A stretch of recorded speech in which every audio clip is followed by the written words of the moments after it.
ವೇದಗಳ ಕಾಲದ ಸಾಹಿತ್ಯಗಳಿಂದಲೇ ಆಯುರ್ವೇದ ಔಷಧ ಪದ್ಧತಿಗಳ ಉಲ್ಲೇಖಗಳನ್ನು ಕಾಣುತ್ತೇವೆ.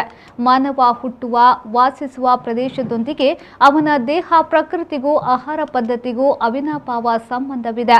ಆಯುರ್ವೇದ ಚಿಕಿತ್ಸೆಯನ್ನು ನೀಡುವಾಗ ಅದನ್ನು ಗಣನೆಗೆ ತೆಗೆದುಕೊಂಡರೆ ಸಮರ್ಪಕ ಚಿಕಿತ್ಸೆ ನೀಡಲು ಸಾಧ್ಯ ಎಂದು ಡಾಕ್ಟರ್ ಕೇಶವರಾಜ್ ಅವರು ಅಭಿಪ್ರಾಯಪಟ್ಟರು. ಅವರು ದಕ್ಷಿಣ ಕನ್ನಡ ಜಿಲ್ಲಾ ಕನ್ನಡ ಸಾಹಿತ್ಯ ಪರಿಷತ್ ಮಂಗಳೂರು ತಾಲೂಕು ಘಟಕ ಮತ್ತು ಚೂಂತಾರು ಸರೋಜಿನಿ ಭಟ್ ಪ್ರತಿಷ್ಠಾನ ಇವುಗಳ ಸಂಯುಕ್ತ ಆಶ್ರಯದಲ್ಲಿ ಮಂಗಳೂರಿನ ಶ್ರೀ ವೇದಮಾಯು ಆಸ್ಪತ್ರೆಯಲ್ಲಿ ಆಹಾರ, ಆರೋಗ್ಯ ಮತ್ತು ಸಾಹಿತ್ಯ ಎಂಬ ವಿಷಯದ ಬಗ್ಗೆ ನಡೆದ ವಿಚಾರಗೋಷ್ಠಿಯಲ್ಲಿ ಸಂಪನ್ಮೂಲ ವ್ಯಕ್ತಿಯಾಗಿ ಮಾತನಾಡಿದರು.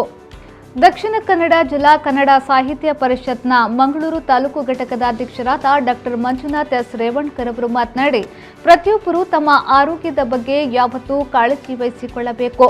ಹೊರಗಿನ ಆಹಾರಗಳನ್ನು ಸೇವಿಸುವುದನ್ನು ಬಿಟ್ಟು ಮನೆಯಲ್ಲೇ ತಯಾರಿಸಿದ ಪರಿಶುದ್ಧ ಆಹಾರ ಸೇವನೆ ಮಾಡಿದರೆ ರೋಗಗಳಿಂದ ದೂರ ಉಳಿಯಲು ಸಾಧ್ಯ ಎಂದರು. ದಕ್ಷಿಣ ಕನ್ನಡ ಜಿಲ್ಲಾ ಕನ್ನಡ ಸಾಹಿತ್ಯ ಪರಿಷತ್ನ ಮಂಗಳೂರು ಘಟಕದ ಗೌರವ ಕಾರ್ಯದರ್ಶಿಗಳು ಹಾಗೂ ವಿಚಾರಗೋಷ್ಠಿಯ ಸಂಯೋಜಕರು ಆದ ಡಾಕ್ಟರ್ ಮುರಳಿ ಮೋಹನ್ ಚೂಂತಾರ್ ಅವರು ಪ್ರಸ್ತಾವನೆಗೆ ಸ್ವಾಗತಿಸಿದರು. ಗೌರವ ಕಾರ್ಯದರ್ಶಿ ಗಣೇಶ್ ಪ್ರಸಾದ್ ಅವರು ಧನ್ಯವಾದ ಸಮರ್ಪಣೆಗೆ ಇದ್ದರು.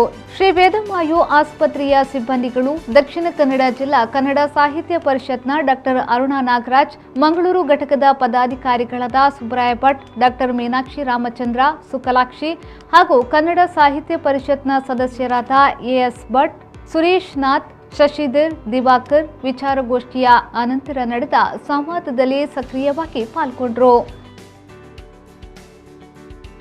ಬ್ಯೂರೋ ರಿಪೋರ್ಟ್ ವಿ4 ನ್ಯೂಸ್ ಮಂಗಳೂರು.